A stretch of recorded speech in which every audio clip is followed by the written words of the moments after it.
করতে গেলে ঝামেলায়। বিসমিল্লাহির রহমানির রহিম। দণ্ডবিধি আইন 1860 সালের আইন, এর অধ্যায় আছে 23টে। এখানে আমরা গুরুত্বপূর্ণ যে আমাদের প্রশ্ন ধারাগুলো সেইগুলোই পড়াশুনো করি, আলোচনা করি এবং এখান থেকে সৃজনশীল প্রশ্ন বলি, প্রশ্নের উত্তর করি এবং এমসিকিউ করি। আমাদের ক্লাস আগের থেকে পূর্বের থেকে অনেক পরিবর্তন এবং পরিমার্জন হয়েছে। আমি প্রতি শুক্রবারে এমসিকিউ রাতের 9টায় নেই এবং রিটেন প্রতিদিন একটা করে প্রশ্ন লেখাই। এই লেখাটা আপনার কেমন হয়েছে, কি ভুল হয়েছে কিনা তার সমাধান করার চেষ্টা করি এবং আপনারা নিয়মিত লেখা যারা জমা দেন। কালকের লেখা জমার উত্তর আমি করতে পারি নাই, নাইট ডিউটি ছিল, আজকে করে দেবো ইনশাল্লাহ। আর পার্থক্য সম্পর্কে আমি যেভাবে আলোচনা করছি আপনারা ওইভাবে চলার পথে পার্থক্যগুলো পড়ে নেবেন। আর টিকা বা সংজ্ঞা সম্পর্কে, যে আইনের টিকা বা সংজ্ঞা, সেই আইন সম্পর্কে আপনার যদি সম্মুখ ধারণা থাকে তাহলে তার পার্থক্য, তার উপাদান, তার বৈশিষ্ট্য আপনি করতে পারবেন। এছাড়াও কিভাবে প্রমাণ করবেন তাও করতে পারবেন। ওখান থেকে কী ধরনের এমসিকিউ আসবে আপনি পারবেন। কিন্তু কখনোই সংজ্ঞা হুবহু মুখস্থ করবেন না, খালি সংজ্ঞার শিরোনামগুলো আপনারা মুখস্থ করবেন। আর এই ভিতরের এমসিকিউগুলো এবং কিভাবে প্রশ্ন আসবে, প্রশ্নের উত্তরগুলো আমি ধারাবাহিকভাবে আলোচনা করতেছি। পরীক্ষার সময় আসলে আরও ব্যাপক থেকে ব্যাপক আলোচনা করব এবং বিভিন্ন সালের প্রশ্নের উত্তর আলোচনা করব ইনশাল্লাহ। তা আজকে আলোচনা করো দণ্ডবিধি আইনি। প্রথমে কটা সূচি বলবো, তারপরে আমরা মূল আলোচনা করব। দণ্ডবিধি আইনির সূচি প্রথম আছে।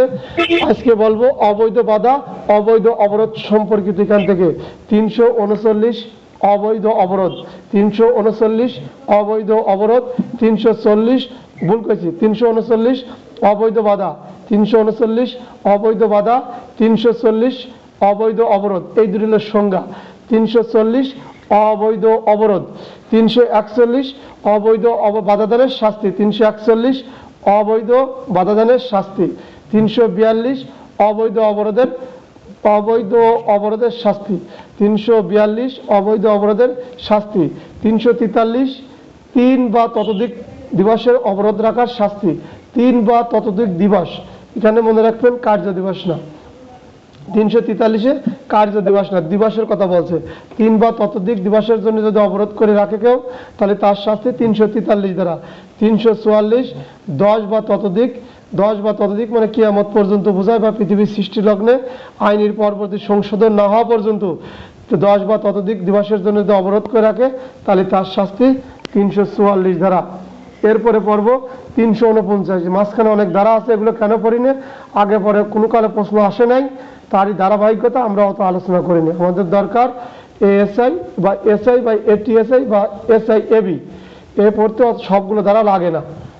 যাক, 349 হচ্ছে বলপূর্বক, 349 বলপূর্বক, 349 বলপূর্বক, 350 অপরাধমূলক বলপূর্বক, 350 অপরাধমূলক বলপূর্বক, 350 অপরাধমূলক বলপূর্বক, 351 আক্রমণ, 351 আক্রমণ, 351 আক্রমণ, 352 আক্রমণের শাস্তি, অপরাধমূলক বল প্রয়োগের শাস্তি, 352 অপরাধমূলক বল প্রয়োগ বা আক্রমণের শাস্তি। এই যদি সংজ্ঞা আসে, টিকা আসে, অপরাধমূলক বল প্রয়োগের বৈশিষ্ট্য, এরকম কোনো কিছু আসে, সেই ক্ষেত্রে আপনারা 352 দ্বারা তার শাস্তির সাথে লিখে দেবেন। এছাড়া 352 থেকে এই শাস্তি বললাম। 353 সরকারি কর্মচারী তার কর্তব্য পালনে বাধাদান করার শাস্তি। সরকারি কর্মচারী যারা সরকারি চাকরি করে, সেই সরকারি কর্মচারীর কর্তব্য পালনে যদি আক্রমণ করে বা অপরাধজনক বল প্রয়োগ করে তার শাস্তি। সরকারি কর্মচারীর উপর যদি তার কাজে বাধাদান করে, অপরাধজনক বল প্রয়োগ করে বা আক্রমণ করে তাহলে তার শাস্তি 353 দ্বারা। 354 কোনো নারীর শ্লীলতাহানি নষ্ট করার উদ্দেশ্যে আক্রমণ বা অপরাধজনক বল প্রয়োগ, কোনো নারীর শ্লীলতাহানি নষ্ট করার জন্য আক্রমণ বা অপরাধজনক বল প্রয়োগ। আপনারা সবাই জানেন 352 থেকে 352, 353, 354, 355, 356 প্রত্যেকটা ধারার সাথেই অপরাধজনক বল প্রয়োগ এবং আক্রমণ সম্মিলিত শাস্তি এক একটা ধারায়। শুধু আক্রমণ এবং বল প্রয়োগ যদি আলাদা করে প্রশ্ন করে সেক্ষেত্রে আপনারা এই 352, 353, 354, 355, 356 থেকে উত্তর করবেন। উদাহরণ আমি বলি, মনে পড়ছে যেন বলে নেই, তাকে সূচিটা বলি। 354, কোনো নারীর উপর কোনো নারীর শ্লীলতাহানি বা কোনো নারীর শ্লীলতাহানি নষ্ট করার জন্য যদি অপরাধমূলক বল প্রয়োগ করে তার শাস্তি কি, তখন 354 দিলেন। এখন আসলে কোনো নারীর উপর শ্লীলতাহানি করার জন্য যদি আক্রমণ করে, কারণ আপনি আমি পড়ছি শ্লীলতাহানি বা অপরাধমূলক বল প্রয়োগ, এই আক্রমণ বা অপরাধমূলক বল প্রয়োগ যদি একটা আছে আর এটা নাই, এই ক্ষেত্রে আপনি ধারা খুঁজে পাচ্ছেন না, কোথাও খুঁজে পাবেন না। মনে রাখবেন, একটা অংশ বাদ দিয়ে আরেকটা অংশে প্রশ্ন করার মূল কারণ আমার আপনাকে গুল্লিতে ফেলানো, যাতে আমরা কি পড়ছি, কি বুঝেছি, কিভাবে উত্তর করি। অতএব যদি আক্রমণ থাকে, অপরাধমূলক বল প্রয়োগ থাকে, যে কোনো একটা থাকলেই যে ধারার সাথে যে উত্তর মেলে সেই দিয়ে উত্তর করবেন। 350 যদি গুরুতর উত্তেজনা ব্যতীত স্বাভাবিক জীবন ধারায় বিচার সালিশ করে মানুষ সমাজের বা কোনো সমাজের মুরব্বী, বা স্বাভাবিকভাবেই কোনো ব্যক্তি যদি কোনো ব্যক্তির মাথার চুল কাটি দেয়, নেড়ে করে দেয় অপরাধ করার কারণে, গলায় জুতোর মালা পলে, মুখে কালি মেখে দেয়, মনে রাখবেন 355 ধারায় উক্ত ব্যক্তি অপরাধ করছে। এ নয়েজ করছেন কিনা আটকাই দেন, শব্দ আসতেছে। আপনারা ভিডিওর পর হাত দেন, ভিডিওর পর হাত দিলে পারে ওই ভিডিওর সাইলেন্ট অফ হয়ে যায়। ঠিক আছে, আমাদের ইয়াসিন ভাই কদিন ক্লাস করছে, এখন আর নাই, দেই শুনবানে, উনি থাকলে পারে সবার ভিডিওর ক্লাস মুট করে দেয়। আমি করতে গেলেই আমার ওই মুখের উপর এই ভিডিওটা আসলে তখন আপনাদের ক্লাস নিতে আমার কেমন মনে হয়। 356, কোনো ব্যক্তির বাহিত সম্পত্তি চুরি করার উদ্দেশ্যে আক্রমণ বা অপরাধজনক বল প্রয়োগ। এই আক্রমণ ও অপরাধজনক বল প্রয়োগ, এই ক্ষেত্রে সম্পত্তি কিন্তু চুরি বা হস্তান্তর হয় না, তিনি আক্রমণ করছে বা অপরাধমূলক বল প্রয়োগ করছে। কোন ক্ষেত্রে? বাহিত সম্পত্তি, যে সম্পত্তি তিনি বহন করে নিয়ে যাচ্ছেন, সেই সম্পত্তি যদি কোনো ব্যক্তি চুরি করার জন্য আক্রমণ করে বা অপরাধজনক বল প্রয়োগ করে, সেই ক্ষেত্রে 356 ধারায় শাস্তি। যদি চুরি সংগঠন হয়ে যায়, তখন এইখানে আর এই ধারা থাকে না। এই যে আজকে আমরা চুরি সংক্রান্ত বস পড়ব, সেখানে যা আল্লাহ দিলে ব্যাপক আলোচনা করব। তাহলে 356 বাহিত সম্পত্তি চুরি। প্রশ্ন যদি পড়ল, কোন ব্যক্তি বাজারে বেগুন নিয়ে যাচ্ছেন, আপনি তার মাথাতে সম্পত্তি চুরি করে তার অগোচরে নিয়ে চলে আসলেন, তাহলে এটা কিন্তু চুরি হবে। এই বাহিত সম্পত্তি আপনি চুরি করার আক্রমণ করছেন বা অপরাধমূলক বল প্রয়োগ করতেছেন চুরি করার জন্য বা নেওয়ার জন্য। ঠিক আছে, ভাব দেখছেন, নেবেন নেবো সবো ধরি নে, ভয় দেখাচ্ছি, তোমার এই সম্পত্তি কিন্তু আমি নিয়ে নেওয়ান, তুমি বাঁশ বাগানের ভিতর দিয়ে যাও, আমি বাঁশের রশি রাখছি উঠাই নেবানে। এই যে ভয় আতঙ্ক, আপনার সাথে কিন্তু উনি ইয়ার্কি করার জন্য সম্মতি দেয় নাই। আপনি যদি আক্রমণ সম্পর্কে আমার পূর্বের ক্লাসে দেখে থাকেন, তাহলে এর সম্পর্কে আপনার সম্মুখে একটা ধারণা হবে। আমি যদিও সূচি বলতে চাচ্ছিলাম, গুরুত্বপূর্ণ বলে একটু ব্যাখ্যামূলক বলা শুরু করে দেয়। এরপরে চলে আসেন 359 মনুষ্যহরণ। এরপরে মনুষ্যহরণ 359 মনুষ্যহরণ দুই প্রকার, বাংলাদেশ থেকে মনুষ্যহরণ, আইনানুগ অভিভাবক হতে মনুষ্যহরণ। এরপরে 360 ধারায় বাংলাদেশ হতে মনুষ্যহরণ, 360 ধারায় বাংলাদেশ হতে মনুষ্যহরণ, 361 ধারায় আইনানুগ অভিভাবক হইতে মনুষ্যহরণ, আইনানুগ অভিভাবক হইতে মনুষ্যহরণ, 361 ধারায় আইনানুগ অভিভাবক হইতে মনুষ্যহরণ, 362 অপহরণ, 362 অপহরণ, মনুষ্যহরণ অপহরণ সম্পর্কে সম্মুখ ধারণা নিয়ে আলোচনা করছিলাম, ভিডিওটা দেখবেন, আপনাদেরই ভালো লাগবে। মনুষ্যহরণ অপহরণের মধ্যে বেশ খানিক পার্থক্য বোঝার আছে। তারপরে 363 মনুষ্যহরণের শাস্তি, তাহলে 359, 361, 362 ধারায় যদি আপনি অপরাধ করলেন, এইগুলো হলো সংজ্ঞা। 359, 360, 361, 362, এই 4টে ধারায় আপনি সংজ্ঞা পড়লেন। অপহরণ মনুষ্যহরণ সম্পর্কে একটা আইনের সম্মুখ ধারণা দিচ্ছে আমার আপনার। এই যখন সংজ্ঞা যদি আসে, টিকা যদি আসে, বা অপহরণের উপাদান, অপহরণের বৈশিষ্ট্য, ওইগুলো লেখার সাথে সাথে স্ব ধারা ব্যবহার করবেন, সাথে 363 ধারাও অপহরণের শাস্তি, মনুষ্যহরণের শাস্তি ব্যবহার করবেন ইনশাল্লাহ। 364 খুন করিবার উদ্দেশ্যে মনুষ্যহরণ, 364 খুন করার উদ্দেশ্যে মনুষ্যহরণ বা অপহরণ করার শাস্তি, 364 খুন করার উদ্দেশ্যে অপহরণ বা মনুষ্যহরণ করার শাস্তি 364 ক 10 বছরের কম বয়স্ক, 10 বছরের কম বয়স্ক শিশুকে যদি অপহরণ করেন তার শাস্তি। আজিজ ভাই, আপনি ভিডিওর পর হাত দিয়ে ক্লাস মুড অন করেন, শব্দ আসতেছে আপনার থেকে। তারপরে 364 ক এর শাস্তি কিন্তু মৃত্যুদণ্ড। আসেন পূর্বে একটু ফেরত যাই। দণ্ডবিধি আইনি 121 ধারায় প্রথম মৃত্যুদণ্ড, 132 ধারায় দ্বিতীয় মৃত্যুদণ্ড, 302 ধারায় খুনের শাস্তি মৃত্যুদণ্ড, 303 খুনের শাস্তি মৃত্যুদণ্ড, যাবজ্জীবন কারাদণ্ড ব্যক্তি যদি খুন করে তার শাস্তি মৃত্যুদণ্ড, 326 ক দুটো চোখ অ্যাসিড জাতীয় দ্রব্য বা কোনো ভারী অস্ত্র দ্বারা নষ্ট করে ফেলেন তার শাস্তি মৃত্যুদণ্ড, 364 ক যদি কোনো 10 বছরের কম শিশুকে অপহরণ করেন তার শাস্তি মৃত্যুদণ্ড। এরকম ধারাবাহিকভাবে যদি কখনো কিছু আসে পড়ে আমরা আলোচনা করব। এই আলোচনা আপনি শুনলে আপনারও লাভ, আমি বললে আমারও লাভ, লাভে লোহা পায় সবাই। আমরা প্রমোশনের জন্যই এই কষ্টটা করি, এখানে কিন্তু কষ্ট আছে। আইন পড়া কিন্তু সহজ না, আর এই সহজের ফলেই কঠিন জিনিস আপনি পাবেন, র্যাঙ্ক পাবেন। যার সুখ শান্তি যে পায় সেই বোঝে, আর যে পান নাই। আমাদের ব্যাটসম্যান হজরত আছে আর আজ জয় নাই, এরা কিন্তু শুরুর থেকেই ক্লাস করে, ব্যাপক কষ্ট করে, কিন্তু হাল ছাড়ে না।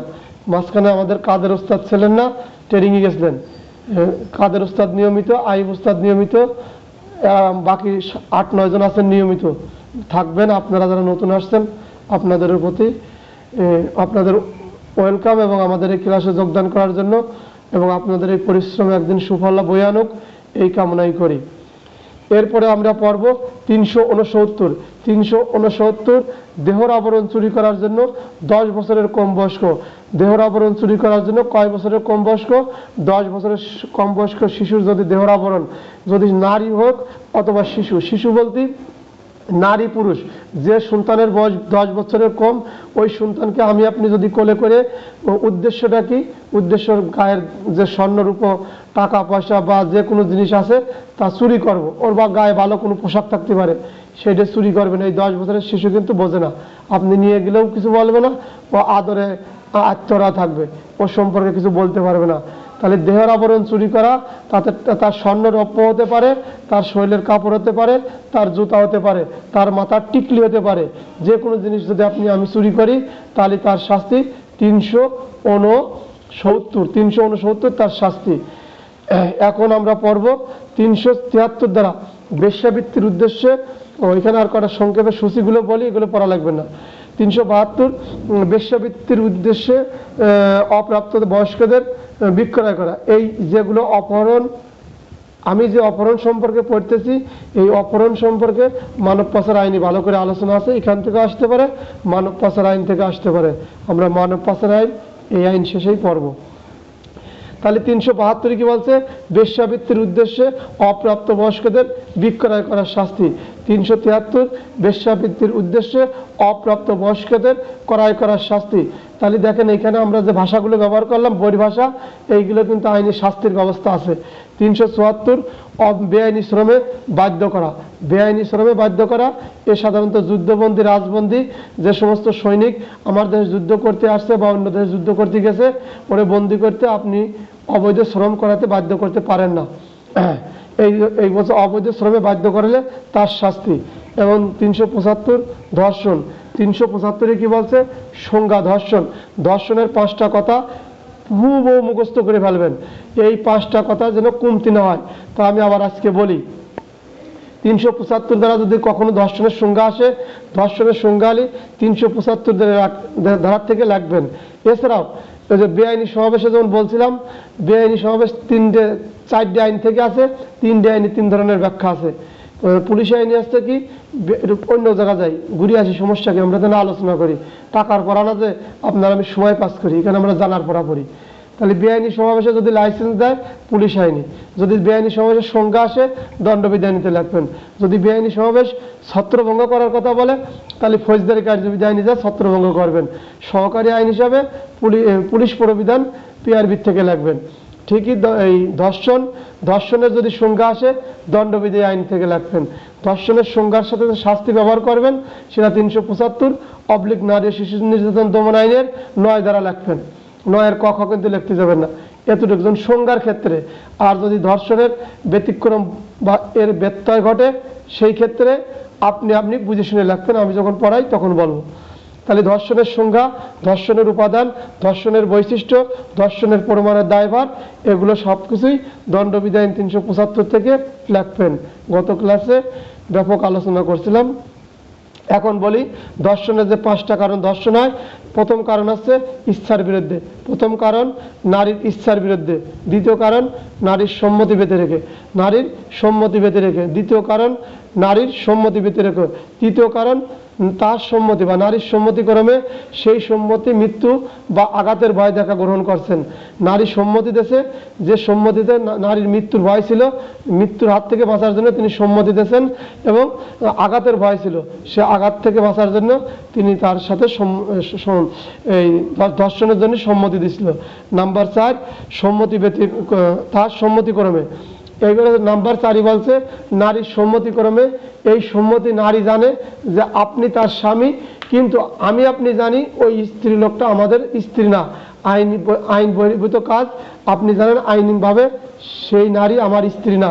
এরকম নারীর সাথে যদি আপনি দৈহিক সম্পর্ক করেন আপনি ধর্ষণ করেছেন বলেই গণ্য হবে। তাহলে 4 নম্বরে কি বলছে, নারী জানে যে ওই পুরুষটা তার স্বামী, কিন্তু পুরুষ জানে যে ওই নারী আমার আইন কোনো স্ত্রী নাই।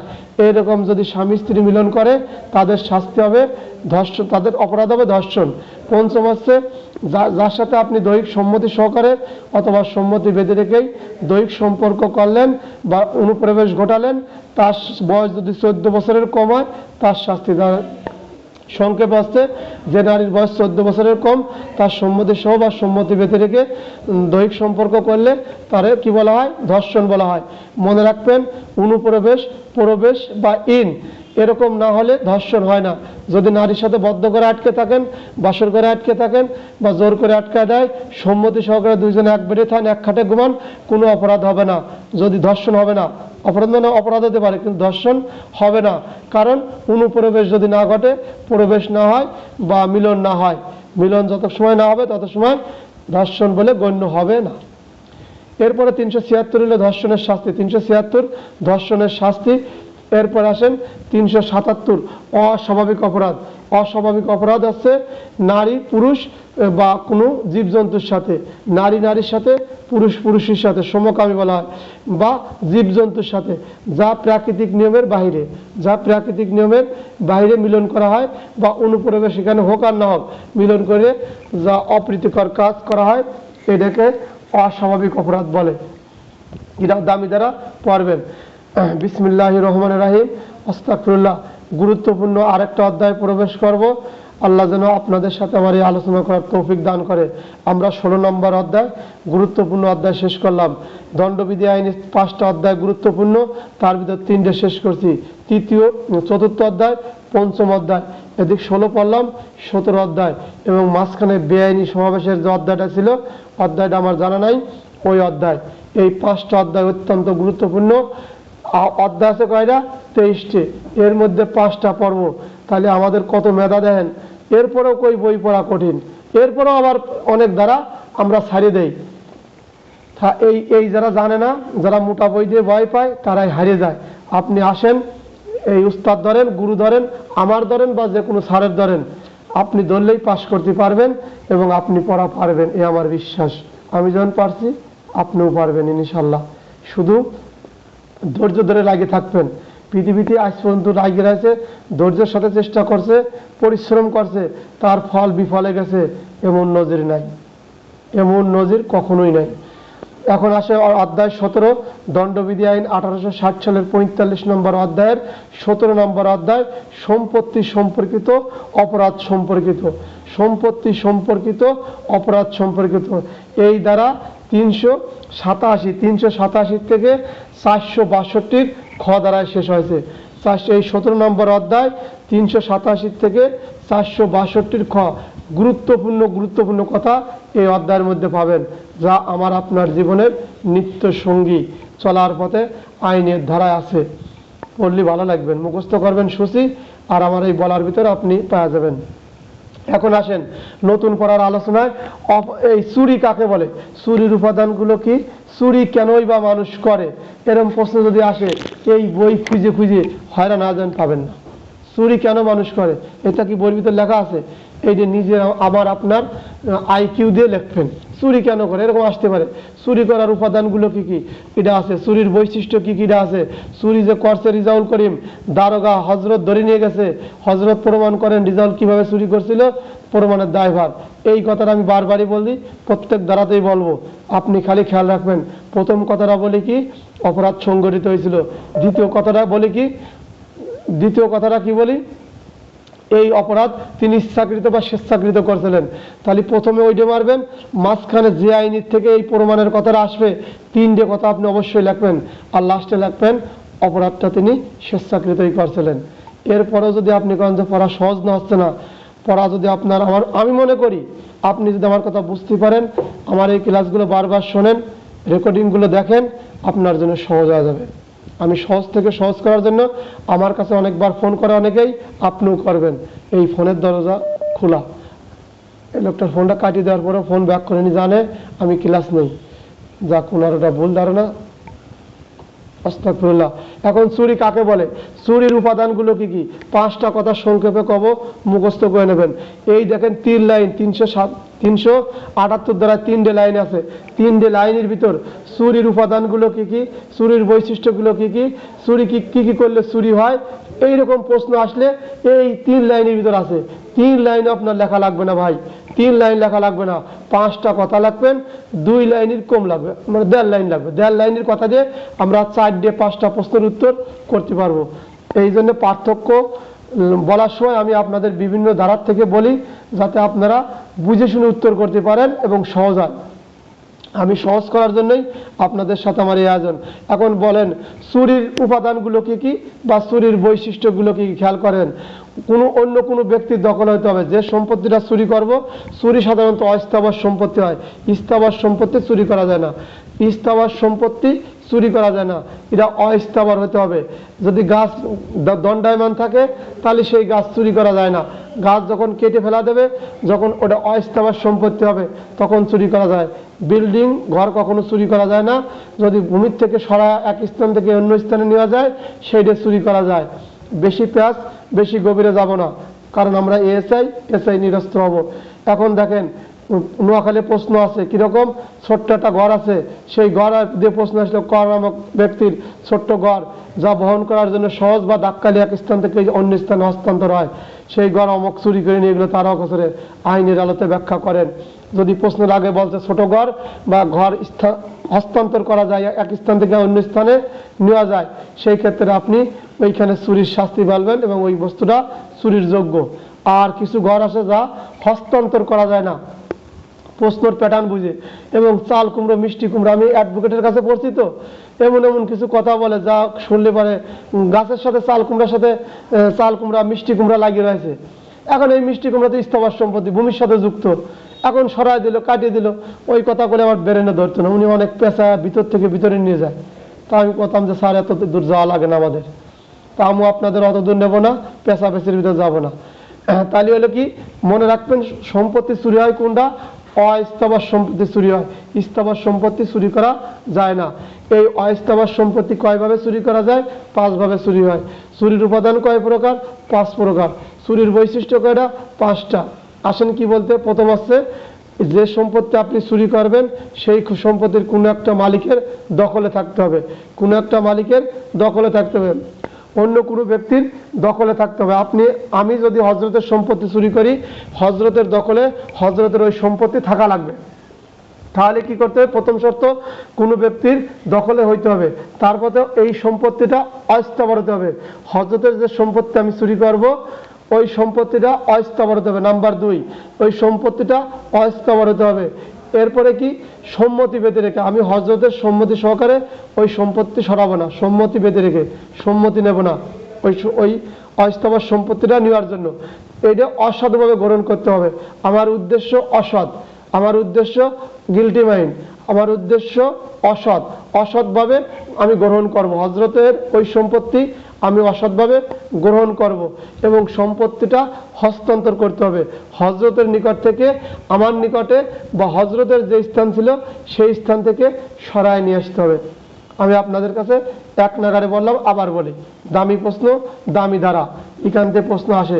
তাহলে চুরির উপাদান কি কি, চুরির বৈশিষ্ট্য কি কি, চুরি কিভাবে প্রমাণ করবেন, প্রমাণটা বলি।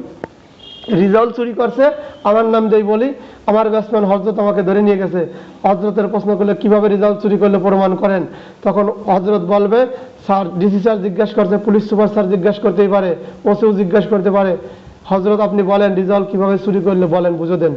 তখন বলবে হজরত যে রিজাউল অপরাধ সংগঠন করছিল, ওই রিজাউল অস্থাবর সম্পত্তি নিছিল, ওই সম্পত্তিটি আজিজের দখলে ছিল, ওই সম্পত্তিটি রিজাউল কি করছে, অসৎ উদ্দেশ্য গ্রহণ করছে, ওই সম্পত্তিটি রিজাউল হস্তান্তর করছে। এবং 7 নম্বরের আসে লেখবে, 5টা তো লেখলোই, 7টা লেখার দরকার নাই।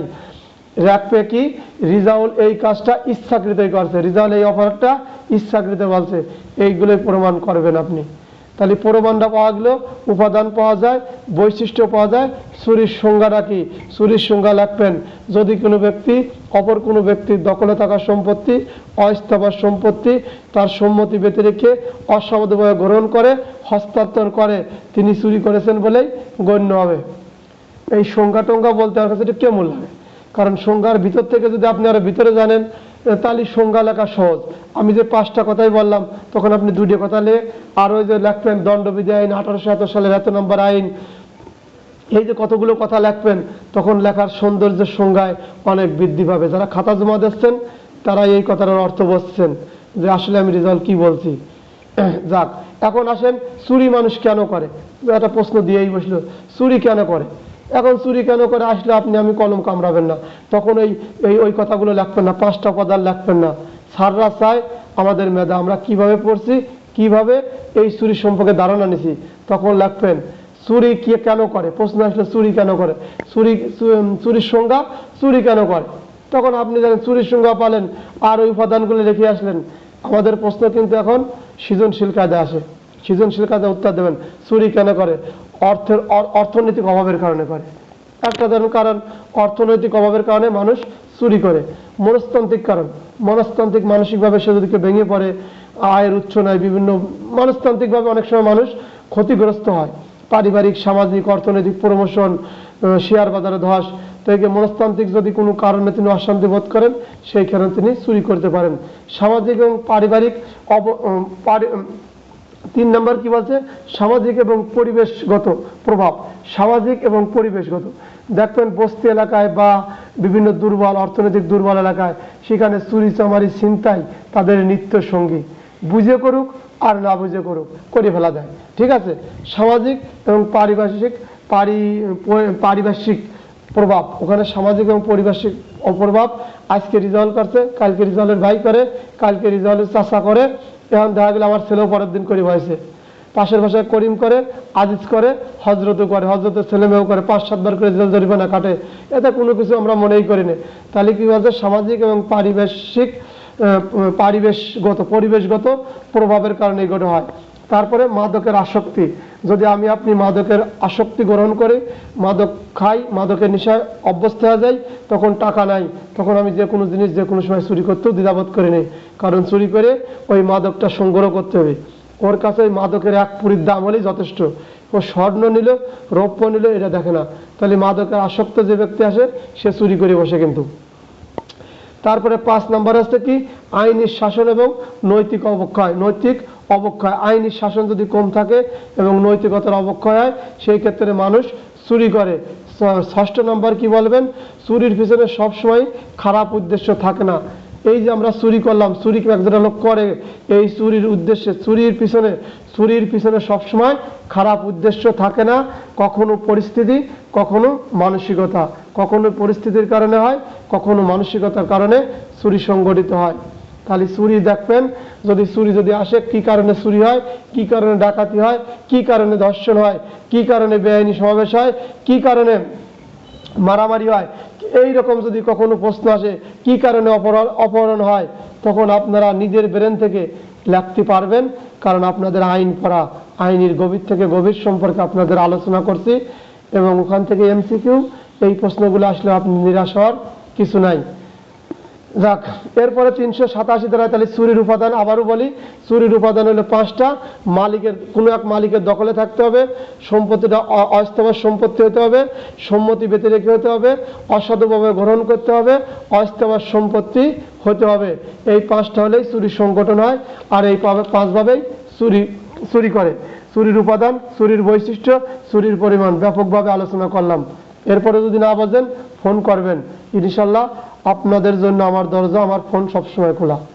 অনেকেই ফোন করে, আমার আজিজ ভাই আর আমার সিদ্দিক ভাই, আমার থানার লোক, ঠিক আছে, এরা অনেক উৎসাহ উদ্দীপনায় ক্লাস করতেছে, আমার ভালো লাগে।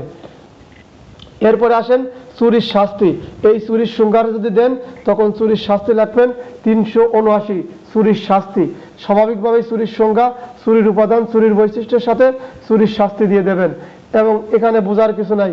380, বাসগৃহ ইত্যাদি হইতে চুরি। বাসগৃহ বলতে কি বোঝায়? মানুষের বসবাস করার স্থান। আইন কেন আলোচনা, এমসিকিউ কেন আলোচনা। আর এই চুরি কতজন লোক করে? চুরি কিন্তু একজন লোক করে।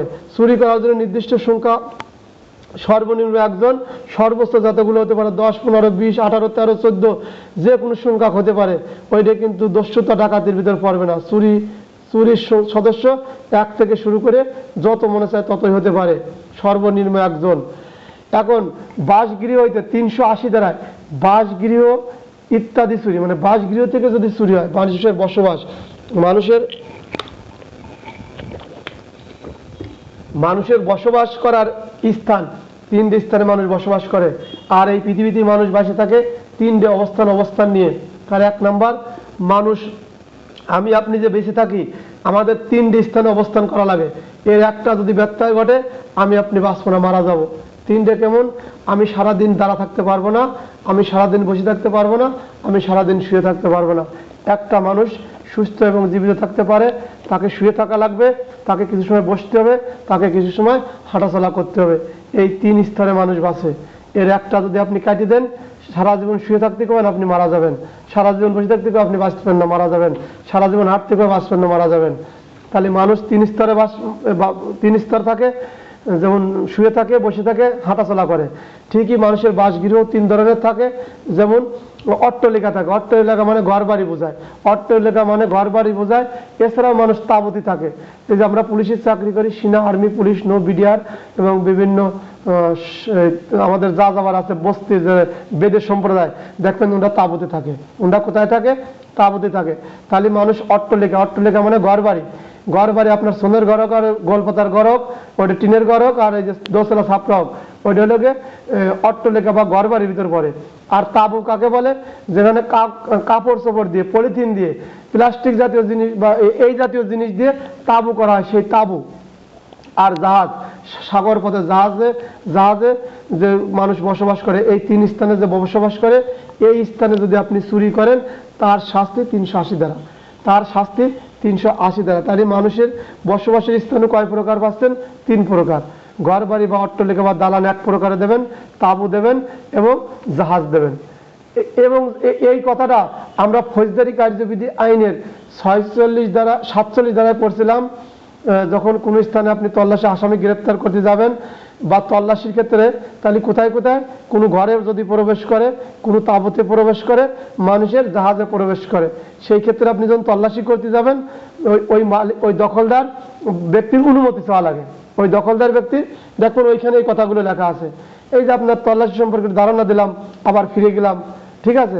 তল্লাশির যে 302, 303 তো এরকম আছে, এই কথাগুলো আছে। তাহলে আপনি কোন কোন জায়গায় বাধা সৃষ্টি করবেন? এই 3টে স্থানে।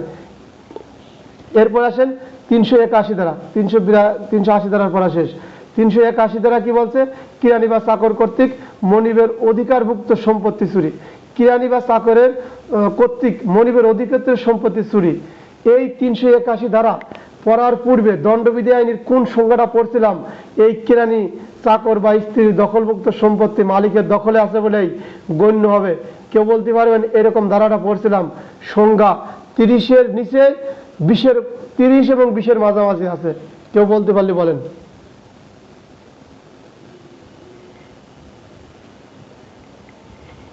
যাক, 27 ধারায় আছে, 27 ধারায় আছে, দণ্ডবিধি আইনের 27 ধারার সংজ্ঞা আছে, যদি কেরানি স্ত্রী বা চাকরের দখলে কোনো সম্পত্তি থাকে তাহলে উক্ত সম্পত্তি মালিকের দখলে আছে বলেই গণ্য হবে। কথাটা সুন্দর না? কিন্তু ওই কেরানি স্ত্রী দখলে ওইখানে সংজ্ঞায়িত করছে, যদি আমার স্ত্রীর কাছে আমার সম্পত্তি থাকে তাহলে আমার দখলে আছে, আমার কেরানির কাছে আমার সম্পত্তি থাকলে আমার দখলে আছে বলে গণ্য হবে। কিন্তু এই কেরানি চাকর বা আমার স্ত্রী যদি এই সম্পত্তি অসৎ উদ্দেশ্যে হস্তান্তর করে সরায় নেয়, আমার অগোচরে নিয়ে যায়, তাহলে এই সম্পত্তি চুরি হয়েছে বলে গণ্য হবে। তখন ওই 27 ধারা দিয়ে আর আপনি রক্ষা পাবেন না। আপনি তখন লিখবেন দণ্ডবিধি আইনের 27 ধারায় যদি কোনো কেরানি স্ত্রী বা চাকরের দখলে সম্পত্তি থাকে, উক্ত সম্পত্তি উক্ত মালিকের দখলে আছে বলেই গণ্য হবে। কিন্তু এই সম্পত্তি যদি তারা অসৎ উদ্দেশ্যে হস্তান্তর করে সরায় দেয়, স্ত্রী যদি তার শ্বশুর বাড়িতে দেয়, তার ভাই বোনকে দেয়, স্বামীর অজান্তে দেয়, অসৎ উদ্দেশ্যে দেয়, তিনি তাহলে চুরি করেছেন বলেই গণ্য হবে। তিনি 27 ধারায় যে সংজ্ঞায়িত করা হয়েছিল তা বাইলট করে 382 ধারায় 381 ধারায় তিনি চুরি করেছেন বলেই গণ্য হবে। কথাটা সুন্দর না? তাহলে 27 ধারায় কি সংজ্ঞা পড়াইছিলাম, আমি বলছিলাম এরকম ধারা সামনে পাবো, আপনারা আমার আলোচনা শুনতে থাকেন, ভালো লাগবে। এই 1 ঘন্টা টিকটক দেখলে পার করতেন, অন্য গল্প করলেও পার করতেন আমি মনে করি। সারাদিনের 24 ঘন্টার আপনি আমার সাথে 1 ঘন্টা দেন, আর বইয়ের সাথে 3-4 ঘন্টা দেন, আপনার প্রমোশন ঠেকানোর সুযোগ নেই, কারণ আপনার বয়স কম, আপনি মেধাবী।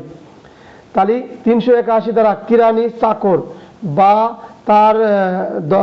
তার সম্পত্তি যে করে দেখভাল করে রাখিতেছে বাসায়, হ্যাঁ, এই সমস্ত ব্যক্তির দখলে সম্পত্তি থাকলেই মালিকের দখলে থাকে। কিন্তু এই কেরানি চাকর বা স্ত্রী যদি এই সম্পত্তি অসৎ উদ্দেশ্যে মালিকের অজান্তে সরায় ফেলায়, মালিকের অগোচরে হস্তান্তর করে, তিনি এই সম্পত্তি চুরি করেছেন বলেই গণ্য হবে। তার শাস্তি 381 ধারা।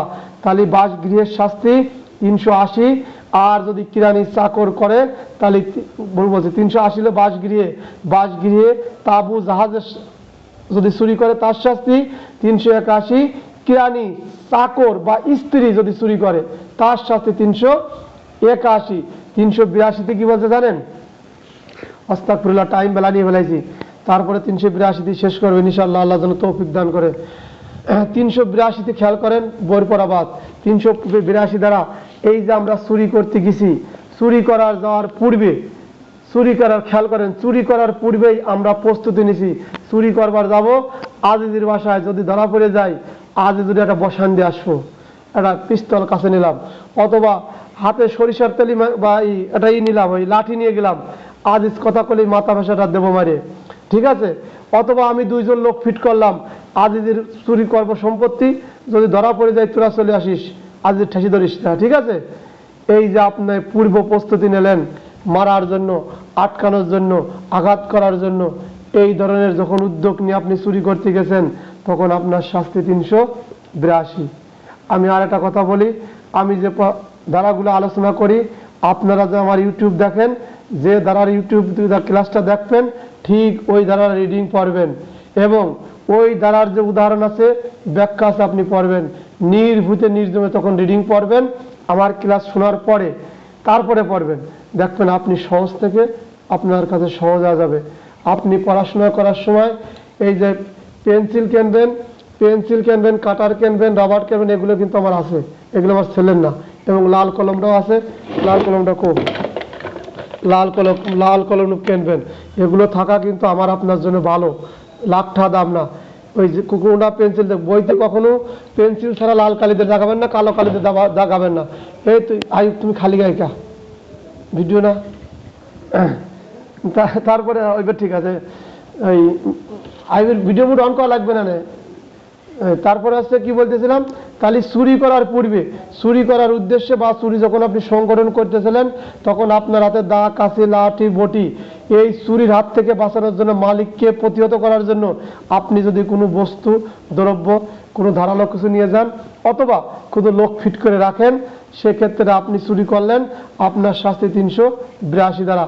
চুরি করিবার উদ্দেশ্যে মৃত্যু ঘটান, আঘাত দান বা আটকানোর প্রস্তুতি করা। তাহলে চুরি করার উদ্দেশ্যে আপনি মৃত্যু ঘটাবেন, অস্ত্র নিয়ে গেছেন, শুট করলে কিন্তু মারা যেতে পারে, মৃত্যু ঘটান নেই, প্রস্তুতি নিয়েছিলেন, উদ্দেশ্য ছিল আপনার মৃত্যু ঘটাবো। ধরা পড়ে গেলে আজিজের কাছে ধরা পড়ে যাবো, আমি এক থানায় চাকরি করি, আজিজ চিনে ফেলাবে, চাকরি চলে মারি ফেলা দেবো, ঠিক না আজিজ ভাই? এই প্রস্তুতি নিয়ে অস্ত্রের সাথে করে নিয়ে গেছি। অথবা আঘাত করব, ওর এমন বাড়ি মারবো ও যেন ভুলে যায়, হ্যাঁ, ও ওই আঘাত নিয়ে দৌড়াবে, আমি আঘাত করে চলে আসবে, ওটা ছোট লাঠি বা চাকু নিয়ে গেছি, অথবা 3-4 লোক নিয়ে গেছি, অথবা আমি 2-3 তালাই নিয়ে গেছি, যে ঘরের ভিতরে মুখ বাজে টেপে আটকা দিয়ে ওরা আমি আটকা দিয়ে চলে আসবো, যদি টের পাওয়া যায়। এইরকম আটকানো মানে কি? অবরোধ। অবরোধ দ্বারা কিন্তু কিছুক্ষণ আগেই পড়ছি, আটকানো, অবরোধ, হেফাজতে রাখছেন, নির্দিষ্ট সময় পার করছে, অবরোধের দ্বারা আপনার শাস্তি হবে। খুব খেয়াল করবেন, এই আটকানো, অবরোধ করা বা হেফাজতে রাখা নির্দিষ্ট সময় যদি আপনার পার হয়ে যায়, তারপরে আপনি অপরাধ করে ফেলাইছেন। আপনি পুলিশের এসআই হন, কনস্টেবল হন, আর যে পদের অফিসারই হন, নির্দিষ্ট সময়ের ব্যত্যয়, নির্দিষ্ট সময় আমাদের কত? 24 ঘন্টা। আর আদালত যদি দেয় যে সময় দেবে 2 দিন, 5 দিন, 4 দিন পুলিশ হেফাজতে রাখা, ওর বেশি যদি ঘটে, তাহলে আমি আপনি অবরোধ করছি, আটকায় রাখছি, বা তাকে আইনের বিরুদ্ধে যতদিন সময় রাখছেন তার শাস্তির ব্যবস্থা পূর্বে কিছুদিন দ্বারাই পড়ে আসছি। তাহলে যাক, আসসালামু আলাইকুম।